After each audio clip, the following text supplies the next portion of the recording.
হঠাৎ শুনে বাড়ির দরজার মধ্যে আওয়াজ, আল্লাহ করিম, আমারে কিছু ভিক্ষা দেও, আমি 3 দিনের না খাওয়া ক্ষুধার্ত। স্ত্রী ডাক দিয়া কয়, স্বামী আমার একটু রেস্টে পড়ে যাও, ভিক্ষুকের বিদায় দাও, লোকটা অসহায়। স্বামীর মাথা গরম, জীবনে কেউরে ভিক্ষা দেই না, সময় নাই, যখন তখন মনে চায় দরজায় দাঁড়াইছে, কত বড় বেয়াদব, গালাগালি শুরু করছে। স্ত্রী কয়, স্বামী তুমি যে বাড়ি লেখা দিবা তা না, হালকা পাতলা কিছু দিয়ে দিলেই তো হয়ে যায়, গালি দাও কেন? আমার আব্বা জানেরে দেখি নাই যে জীবনে কারোরে গালি দিছে এবং কটু কথা বলছে, এবং জীবনে আমার বাবাই কোনো ভিক্ষুকের খালি ফিরায় নাই। আমি তার সন্তান, আমার কষ্ট লাগে ভিক্ষুকের খালি ফিরাইয়া দিতে।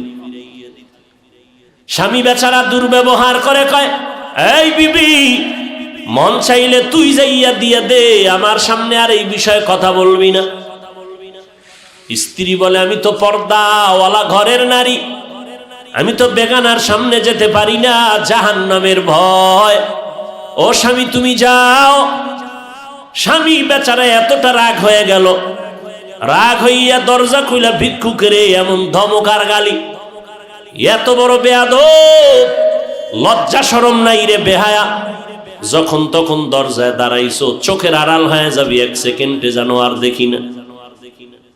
মাওলার বড় মুসিবত চাপায় দিলে আমার আল্লাহ। কারণ অন্যায় করতে করতে সীমা লঙ্ঘন যখন করবে, গজব আসমান থেকে জমিনে নেমে আসবে মরার আগেই। আল্লাহর বান্দা যখন বকা দিয়া ভিক্ষুকের তাড়ায় দিল, তারাইয়া দরজাটারে জোরে বাড়ি মেরে আটকায় দিছে। ভিক্ষুকটা রাস্তা দিয়া যায় আর চোখের পানি ছেড়ে কান্না করে, আর আসমানের দিকে তাকায়, কয়, আসমানের মালিক, তুমি আমারে এমন গরিব বানাইছো যে মানুষের দ্বারে না গেলে আমার বাচ্চাদের মুখে খানা যায় না। সারাদিন ভিক্ষা করে ঘরের মধ্যে কিছু খানার আয়োজন করি, কিন্তু আল্লাহ, এই দুনিয়া মগো গরিবের কেউ নাই, তুমি এমন গরিব বানাইছো, তবে তোমার কাছে আজকে একটা কলিজায় মানাইতে পারি না, বিচার দিয়া গেলাম। ওই লোকটা টাকাওয়ালা আমারে ভিক্ষা দিবে না বললেই তো হইতো, আমারে এতগুলো গালি কেন দিল আমি সহ্য করতে পারি না, মইরা যাইতে মনে চায়। আর দুনিয়ায় কেউ আমগো জুলুমের বিচারও করবে না, মালিক তোমার হাতের দ্বারা বিচারটা চাই। গরিবের কান্না কবুল হয়ে গেছে, জাগাত কবুল। চোখের পানির বর্দ আমার মারাত্মক, চোখের পানির বর্দ বড় মারাত্মক। বড় বড় বড় বড়রা কেন এত বিপদে পড়ে, কোন গরিবের জানি কান্দাইছে। চোখের পানির বর্দোয়া জাগায় কবুল হয়ে যায়, আর সে আজিমে মাঝখানে পর্দা থাকে না, এবং কবুল হওয়া মাত্র গজব শুরু হয়ে যায়। আল্লাহর বান্দা কান্না করেছে, ঘরের মধ্যে তুমুল ঝগড়া শুরু হয়েছে। এইবার স্ত্রীকে ডাক দিয়া তর্কে তর্কে তর্কে তর্কে, স্বামী বেচারা গরম, ব্যবহারের কোনো আদব নাই, ধমক দিয়া কয়, আমার ঘর থেকে বের হয়ে যাও, আর আমার ঘরে থাকবি না, আমার ভাত তোর জন্য হারাম করে দিলাম, তালাক দিয়ে দিলাম। নিয়ামত আল্লাহ দিছে, লাথি মেরে সেই নিয়ামতের তাড়ায় দিছে। আমার আল্লাহর ওয়াদা, ওয়ালা ইন কাফারতুম ইন্না আযাবি লাশাদীদ, গাদ্দারি করবি কঠিন শাস্তির মুখে পড়তে হবে। কপাল থেকে নেককারিনী মহিলা তালাক দিয়ে দিল, কপাল খারাপ। অনেক মানুষ গ্রামে কয় সুখে থাকতে, বড় কঠিন। আল্লাহ শান্তি দেয়, মানুষ লাথি মাইরা তারায় দেয়, শান্তি লাগে না। আল্লাহর বান্দি চোখের পানি ছেড়ে কান্না শুরু করলেন, কারণ জাতের মাইয়া যারা, জাতের অজাতের না, জাতের যারা মাইয়া, এরা টাকার দিকে তাকায় না, সম্মান আর ইজ্জতের দিকে বড় নজর করে। আমি জাতের মেয়ে, জীবনে কলঙ্ক আসবে কেন? স্বামী খারাপ পাই ভালো পাই, জীবনে আমার স্বামী হবে একজন, আর কেউ না।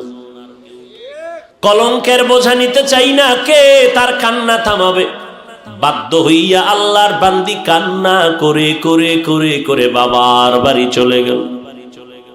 ও বাবা, আমার কপাল খারাপ, আমার স্বামী আমারে বিদায় করে দিয়েছে। বিয়ার বর হতে আজ পর্যন্ত স্বামীর খেদমতে কোনো ত্রুটি করি নাই, কিন্তু এক গরিব ভিক্ষুকের সুপারিশ করতে গিয়ে আজ আমার তালাকের স্লোগান চলে আসলো। বাবাও বড় ভালো সন্তান, কন্যাকে সান্ত্বনা দিয়ে কয় ধৈর্য ধারণ কর, কোরআন তেলাওয়াত কর, মালিকের ফয়সালার অপেক্ষায় থাক। দীর্ঘ 1 বছর আল্লাহর বান্দি ঘরের মধ্যে পর্দা রক্ষা করে, কোরআন তেলাওয়াত করে, আর মাওলার দরবারে যায় নামাজে কান্দে। আল্লাহ, চাইছিলাম স্বামীটারে আমি হেদায়েতের পথে নিব, পারলাম না, কপালে নাই। আল্লাহ, তুমি এমন একজন স্বামী যদি আমারে কপালে রাখো, যেই স্বামী দিনদার হবে, একটা দিনদার স্বামী মিলায় দাও। দীর্ঘ 1 বছর পরে বিয়া হয়ে গেল, একজন দিনদার স্বামী পাইল। যদিও টাকা নাই, বাড়ি নাই, গরিব, কিন্তু আমার মাওলার বড় আশে। স্ত্রীর ওজুর পানিটা আগাইয়া দেয় আল্লাহ, স্ত্রীর গোসলের পানি আগায় দেয়, বাথরুমটা নিজে ধুইয়া দেয়, খানার প্লেটে গিয়া খেদমত করে, রান্নাঘরে গিয়া খেদমত করে। আল্লাহ, আমার মায়ার নবীর কেমন আদর্শ! আম্মা জান আয়েশা বলে, পাক করতেছি, নবী আয়েশা খেদমত করে, তরকারি আগায় দেয়। নবী একদিন বাজার থেকে রান্নার মাল কিনা নিজে হাতে কইরা নিয়ে যায়। একজন সাহাবী দৌড়ে কয়, নবী আপনি তো রহমতুল্লিল আলামিন, আপনি কেন নিবে? ডাক দিয়ে কয়, সাহাবী, দায়িত্ব আমার, আমাকে পালন করার সুযোগ দাও, আমার দায়িত্ব পালন করতে হবে, আমি রহমতের নবী। এরে নবীর উম্মত, স্বামী এখন নামাজের আগে স্ত্রী কয় নামাজ পড়বা, রান্না বাড়ি বন্ধ। একবেলার নামাজও জানো টাইমের থেকে উল্টা পাল্টা না হয়।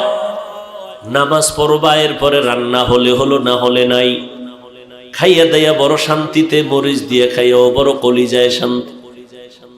এবার আমার মাওলা কিছু আপন বান্দাদেরকেও মহাপরীক্ষায় ফালায়। এবার আল্লাহর পরীক্ষা শুরু হয়ে গেল। একদিনের ঘটনা, হঠাৎ দুপুর বেলা খানা খাইয়া স্বামী আর স্ত্রী রেস্টে যাবে, কথাবার্তা বলতেছে নির্জন ছোট ঘরের মধ্যে। আল্লাহর পরীক্ষা, দরজার সামনে আওয়াজ, একজন ভিক্ষুক ডাক দিছি, আমি ভিক্ষার জন্য আসছি, আমারে একটু ভিক্ষা দাও, আমি বড় ক্ষুধার্ত। আল্লাহর বান্দি চিন্তায় পড়ে গেল, সেই আগের পরীক্ষা না জানি শুরু হয়ে গেছে। আল্লাহর বান্দি এবার স্বামীকে বলবে দূরের কথা, স্বামী লাফ দিয়ে উইঠা কয়, বিবি, এমন একটা টাইমে ভিক্ষুক আমার দরজায় দাঁড়াইছে, খানার টাইম, ভিক্ষা দিব পরের কথা, দেখো কিছু খানা দেওয়া যায়নি। এই নিমক হারাম টাকাওয়ালারা গরিবের লাথি মারতে চিন্তাও করে না। অথচ মদিনার নবী বলেন, গরিবেরা ধনী লোকের 500 বছর আগে জান্নাতে চলে যাবে।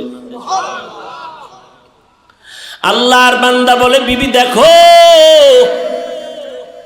এবার স্বামী বেচারা দরজা খুলে দেখে ভিক্ষুক, বৃদ্ধ মানুষ, হাঁটতে বড় কষ্ট হয়। বলে, আসেন, খাইছেন নি? কয়, খাইনি। ঘরের দরজা খুইলা সামনে বসাইছেন একটা পাটির মধ্যে। ঘরে গেলেন, বিবি তাড়াতাড়ি কিছু দাও খানার জন্য। খানা দানা তেমন নাই, যা কিছু আছে দিয়ে তরকারি দিয়ে খানা দিল। আল্লাহর বান্দা খানা দিলেন। ভিক্ষুক ঘরের সামনে বসে বসে খানা খায়।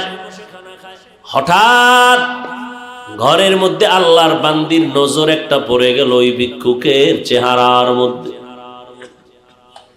আল্লাহর বান্দি মহিলা ভিক্ষুকের চেহারায় অনিচ্ছায় নজর পড়ার পরে কেমন যেন শরীরের মধ্যে একটা কম্পন শুরু হয়ে গেল। মহিলা ঘরের মধ্যে গিয়া বালিশ চোখের সামনে নিয়ে কাপড় দিয়া চেপে কান্না করে। স্বামী ডাক দিয়ে কয়, বিবি তুমি কেন কান্না করো? বলে, আল্লাহর কুদরত দেখে কান্না করি। বলে, কি আল্লাহর কুদরত? বলে, ও স্বামী তুমি জানো না যেই ভিক্ষুকটারে তুমি খানা দিয়েছো, ওই ভিক্ষুকটার চেহারায় আমার নজর পড়েছে।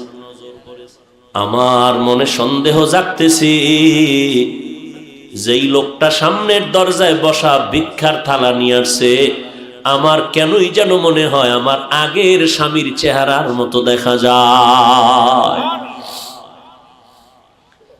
এবার স্বামী বেচারা চোখের পানি ছেড়ে কান্না করে, বিবি গোপন রাখতে চাইছিলাম, বলতে চাইছিলাম না, যেহেতু তুমি ধরেই ফেলেছো শুনে নাও, মাওলা কিন্তু সীমা লঙ্ঘন পছন্দ করেন না।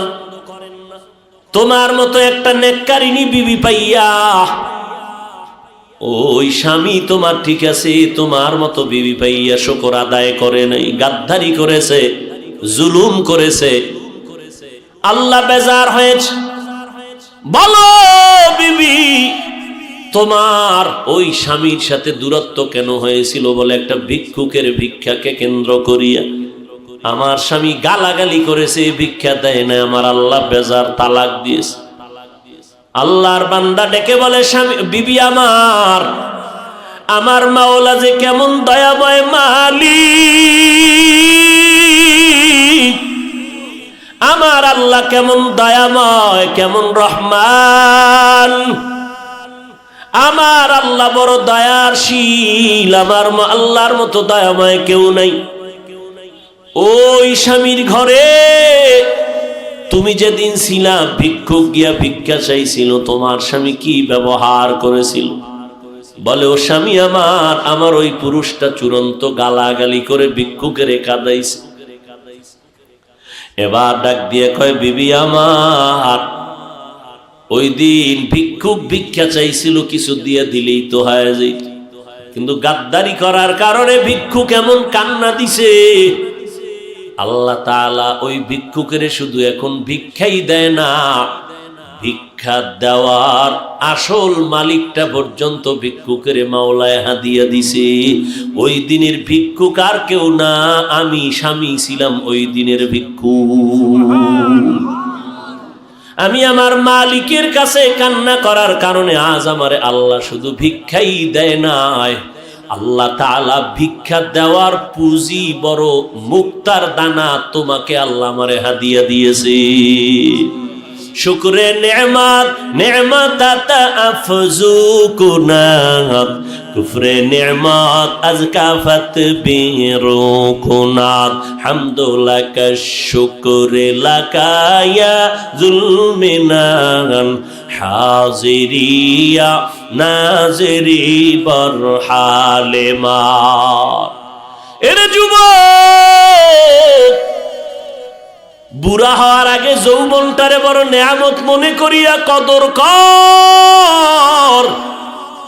বয়স হওয়ার আগেই তোর যৌবনটারে গুনাহ করিয়া নষ্ট করিস না রে বাবা। পায়ে হাত রেখে বলি, কয়দিন আর বাঁচবি?